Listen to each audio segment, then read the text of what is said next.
100 doctors failed to cure the Mafia Boss's son, but the 15-year-old black medical genius daughter of the janitor cured him instantly. And what happened next, no one would ever forget. "Get out of there, girl. This is no place for a child." Dr. Peterson pushed Kesha away from the door of the VIP room at Mount Sinai Hospital. The gray-haired man in his spotless lab coat completely blocked the entrance, as if a 15-year-old teenager were a biological threat. Inside the room, Tommy Martelli, only 8 years old, had been dying for 3 weeks. The only son of the feared mob boss, Vincent Marcelli. The boy had defeated all the specialists from 3 continents. Doctors from Harvard, Johns Hopkins, and Mayo Clinic. They had all failed. The boy was dying, and no one knew why. "My father has worked here for 20 years cleaning these hallways," Kesha replied calmly, holding a stack of medical books to her chest. "And I know every patient on this ward better than most of the interns." Dr. Peterson laughed contemptuously. "Oh, sure. The janitor's little girl is a doctor now.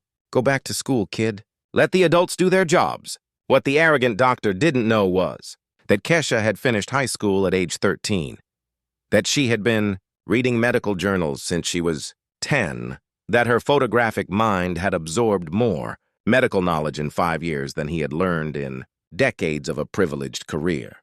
But most importantly, Dr. Peterson didn't know that Kesha had been observing Tommy's case for the past 15 days. While he and his elite team ran in circles, she had identified a pattern everyone else had missed. "The boy doesn't have a rare disease," Kesha muttered almost to herself. "He has thallium poisoning. The symptoms are classic." "What did you say?" Dr. Peterson turned abruptly. Nothing that matters to someone who has already decided that a 15-year-old black girl can't know more than you. At that moment, a nurse rushed out of the room. "Doctor, he's having another seizure. His blood pressure has plummeted." Through the half-open door, Kesha saw Vincent Marcelli, a man who controlled half the city's ports, weeping over the small, frail body of his son. Beside the bed, a dozen doctors bustled in panic. 3 weeks, Kesha thought. 3 weeks of suffering that could have been avoided if someone had the courage to listen to a girl who doesn't look like them. But what no one in that elite hospital realized was that Kesha hadn't spent the last few days just watching. She had been preparing for this very moment when their arrogance and prejudice would collide with the harsh truth that sometimes genius comes in forms society prefers to ignore. And now, as the son of one of the most dangerous men in the country slowly died, Kesha knew she had one chance to prove they had underestimated the wrong person. If you're wondering how a teenager could take on Harvard-trained doctors and save a life they couldn't, don't miss the next chapter of this story. And if you're enjoying this narrative about how prejudice can literally kill, don't forget to subscribe to the channel to find out how Kesha would turn the greatest humiliation of her life into the moment that changed everything forever. Dr. Peterson not only ignored Kesha's words, he made a point of humiliating her publicly. "Security!" he shouted down the hall. "Get this girl out of here. Children are not allowed in the emergency ward." 2 burly security guards approached, but Kesha remained still, her eyes fixed on the door of the room where Tommy was dying. "You're going to let a child die because of pride?" she said calmly, her voice echoing through the hallway, crowded with doctors and nurses. "What an insolent girl," muttered Dr. Harrison, the most respected pediatric cardiologist on the East Coast. "Someone should teach manners to this person." The word person was uttered as if it were something dirty in his mouth. Kesha knew that tone well. It was the same one she heard when she walked through the halls of the university where she began studying medicine at 14, thanks to a scholarship for gifted students. The same condescending looks from professors who questioned her presence there. The same muffled giggles from classmates who whispered about quotas and racial favoritism. But what none of them knew was that Kesha wasn't there by chance that night. For 2 weeks since Tommy Marcelli had been admitted, she had been meticulously observing every test, every result, every wrong medical decision, while her father, James, cleaned the rooms during the night shift. She studied the medical records left on the tables, memorizing every detail, every overlooked symptom. "My daughter, James," had whispered one night, finding her poring over toxicology books in the staff break room. "You can't keep putting yourself at risk like this. If they find out, Dad, A child is dying because these doctors are too arrogant to consider possibilities outside their elitist manuals, Kesha had replied, her eyes shining with a determination that James had recognized since she was a little girl. It was the same determination that made her learn to read at age 3, the same that led her to win national science competitions at age 12, the same that made her wake up at 4 a.m. to study before helping her father at work. Now, as the security guards hesitated to touch her. After all, she was the daughter of a respected employee. Vincent Marcelli staggered out of the room. The powerful mob boss looked like he had aged decades in 3 weeks. His eyes, red from crying, met Kesha. "You," he said, his voice. "You said something about poisoning," Dr. Peterson quickly interjected. "Mr. Marcelli, please don't listen to a troubled teenager. She's clearly seeking attention. Our specialists have run every possible test." "Your specialists," Kesha interrupted, her voice cutting through the air like a blade. "Tested for over 200 rare diseases, spend $500,000 on experimental tests, but didn't do a simple urine test for heavy metals, because they think poisoning is something that happens in movies, not to rich families." The silence in the hallway was deafening. Vincent Marcelli walked over to Kesha, completely ignoring the doctors around him. "Keep going. Hair loss in specific patterns. Seizures that always start in the extremities. Severe abdominal pain that worsens with food, but improves with fasting," Kesha listed unhurriedly. "And the most obvious, the blue-gray line on the gums that you all overlooked because it only appears in thallium poisoning." Dr. Peterson laughed nervously. "Mr. Marcelli, thallium is used in rat poison." "That's absurd."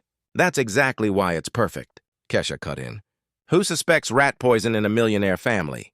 It's practically undetectable if you don't know what to look for. And you," she looked directly at Dr. Peterson, "were too busy protecting your egos to look." Vincent stared into the girl's eyes for a long moment. He saw in them not only intelligence, but a controlled fury. He recognized the fury of someone who had been underestimated their entire life. "Run the test," Vincent told the doctors. "Mr. Marcelli, this is a waste of valuable time," Dr. Peterson began.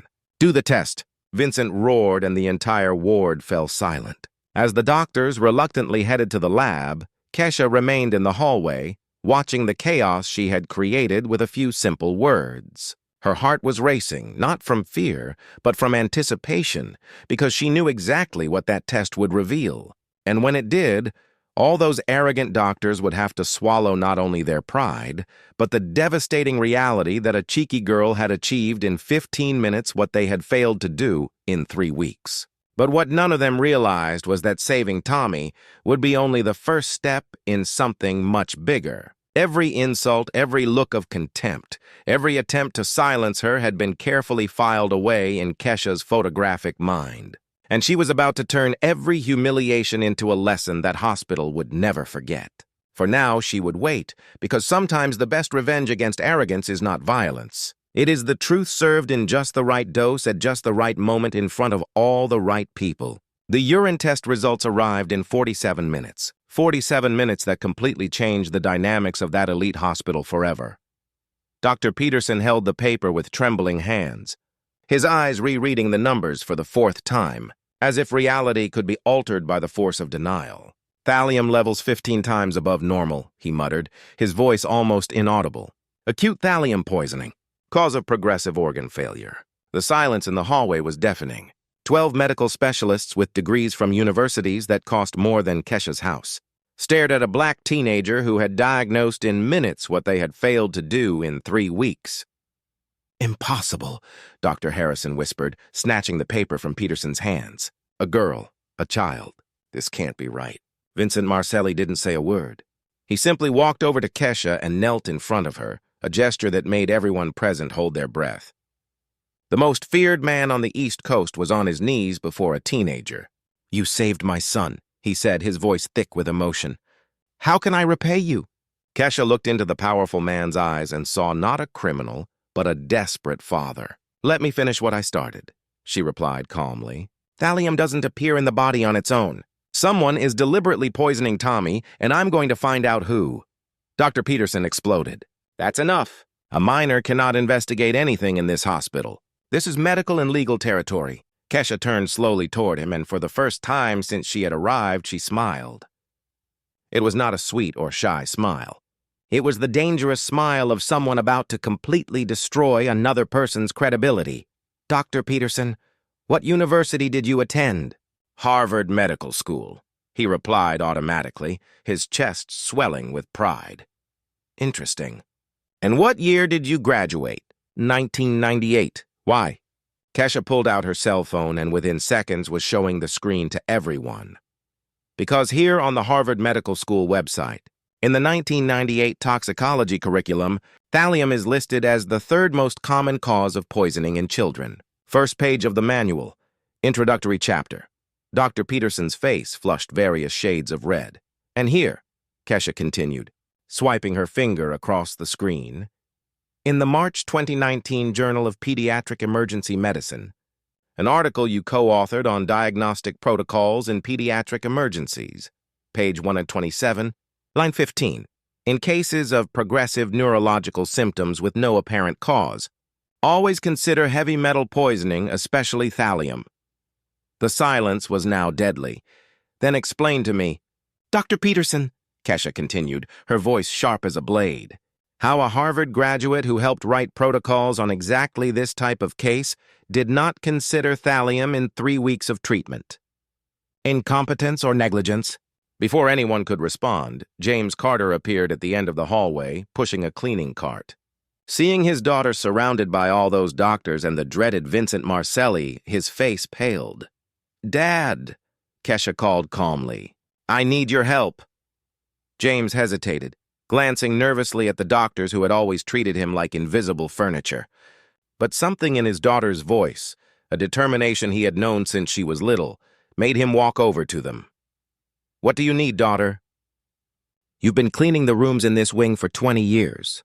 You know every corner, every routine, every person who comes and goes. Someone is systematically poisoning Tommy Marcelli. I need you to help me find out who has constant access to his room." James looked at Vincent, who nodded gravely. "Make a list," Vincent said. "Everyone. Doctors, nurses, support staff, visitors, everyone." Dr. Peterson tried to intervene again. "Mr. Marcelli, this is medical protocol, not a criminal investigation." "Dr. Peterson," Vincent cut him off, his voice low and dangerous. "You just spectacularly failed to diagnose that someone was trying to murder my son. I suggest you shut up before I completely lose my temper." As the doctors withdrew in silent humiliation, Kesha watched each of them carefully, Peterson with his trembling hands, Harrison avoiding eye contact, the head nurse who couldn't stop sweating. But it was Dr. Miranda Walsh, the pediatrician on night duty, who caught her attention. The man had remained silent throughout the confrontation, but his eyes showed something Kesha recognized immediately. It wasn't shame for the medical failure. It was anger. Anger directed specifically at her.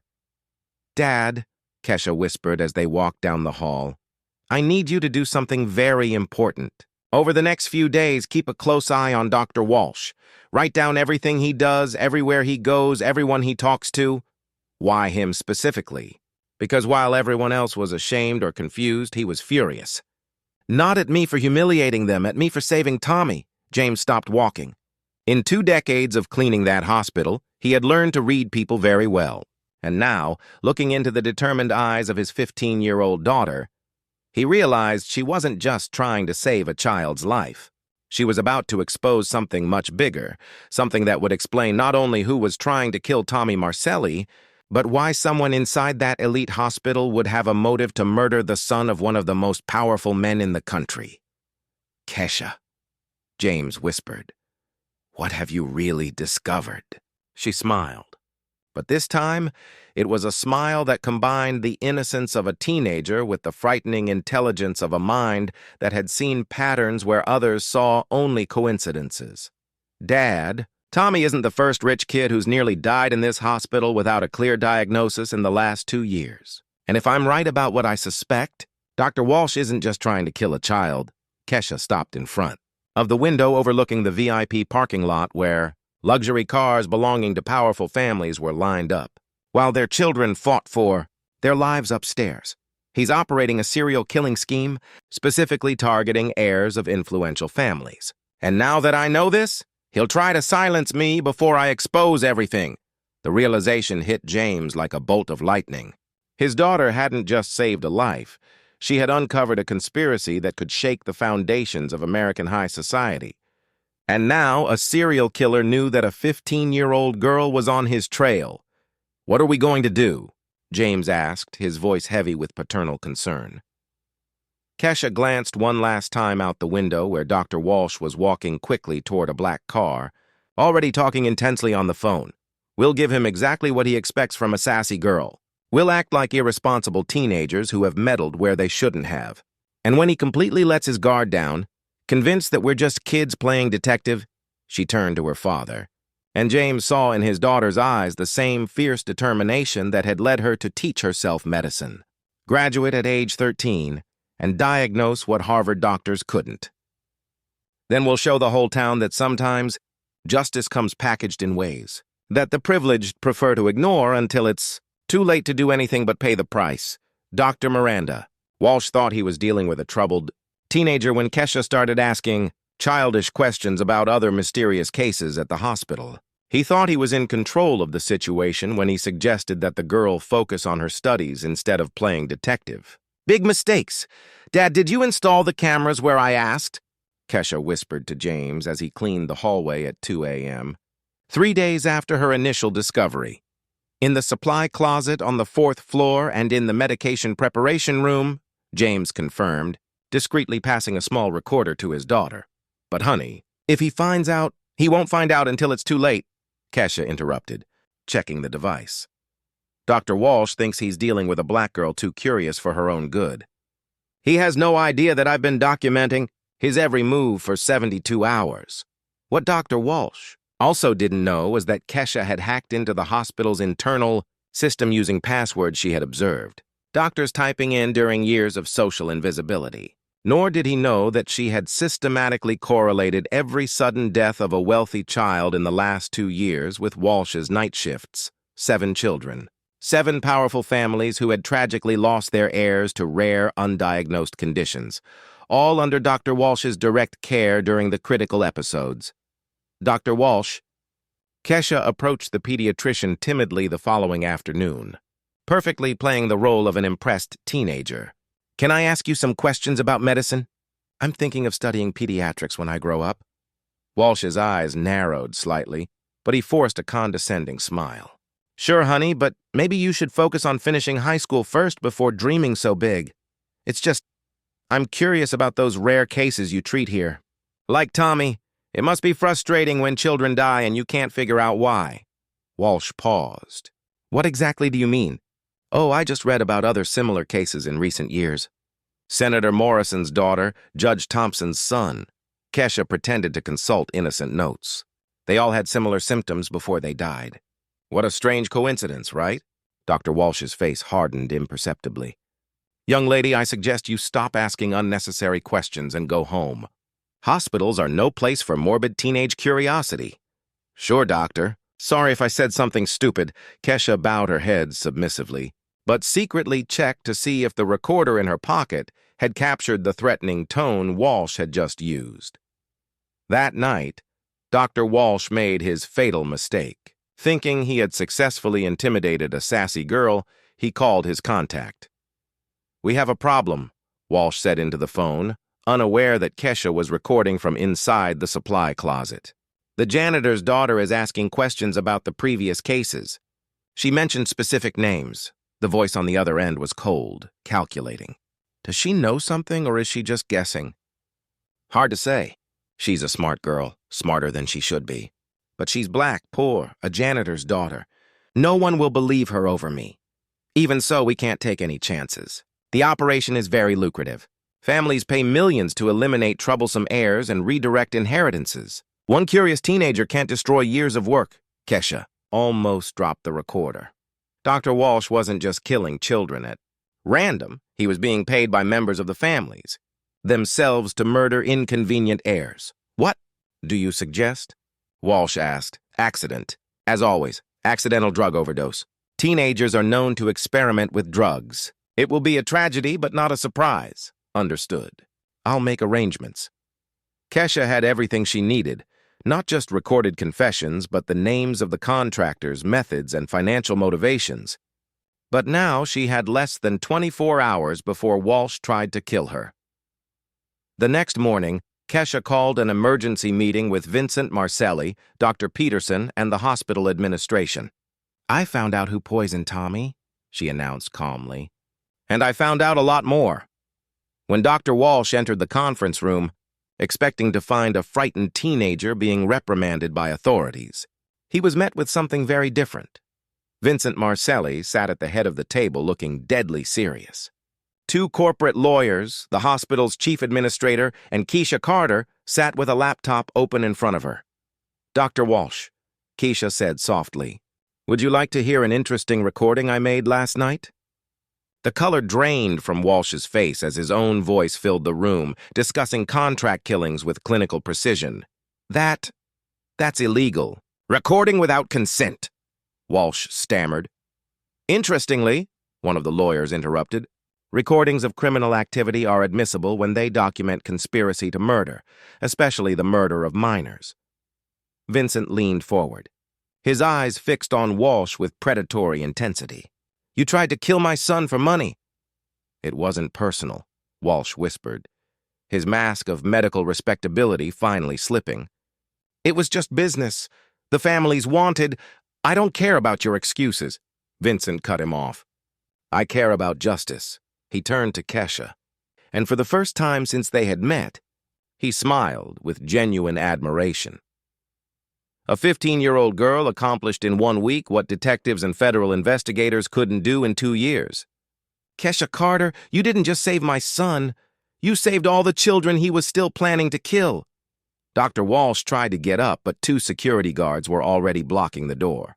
His career, his reputation, his freedom, everything had been destroyed by a teenager he had underestimated because he saw only skin color and social class. Never intelligence or determination. "By the way, Dr. Walsh," Kesha said, closing her laptop with satisfaction, "those childish questions I asked yesterday, each one was strategically designed to make you incriminate yourself, because sometimes the best way to catch a criminal is to let them think they're smarter than their victims." As Walsh was escorted in handcuffs through the corridors where he had operated with impunity for years, one question remained unanswered. How many other Dr. Walshes were there in positions of power, protected by the same arrogance that caused his downfall? And how many other Keishas were being ignored, their voices silenced before they even had a chance to save lives? 6 months later, Dr. Walsh faced his trial in the pages of national newspapers. Elite doctor convicted of serial murders splashed across the headlines while he, in an orange prison uniform, wept before cameras that had once treated him like a medical celebrity. 7 millionaire families were publicly exposed for hiring people to murder their own children. Senators resigned. Judges were arrested. A scandal that shook the foundations of American high society. All because a black teenager had the courage to ask questions that Harvard doctors chose to ignore. Kesha Carter, 16, received a full scholarship to Harvard Medical School today, becoming the youngest person ever accepted into the program, announced the national news anchor. The young woman who saved Tommy Marcelli and exposed a murder ring had also established a foundation for gifted children from low-income families. Vincent Marcelli kept his word. The Carter Foundation now operated in 5 states, offering free medical education to bright young people whom the traditional system ignored. James Carter had been promoted to hospital operations supervisor with a salary that allowed him to buy his own home. For the first time in his life, Dr. Peterson lost his medical license and worked as a pharmaceutical representative, explaining to anyone who would listen how an inexperienced girl had destroyed his career. No one had patience for his whining. "You know what impresses me the most?"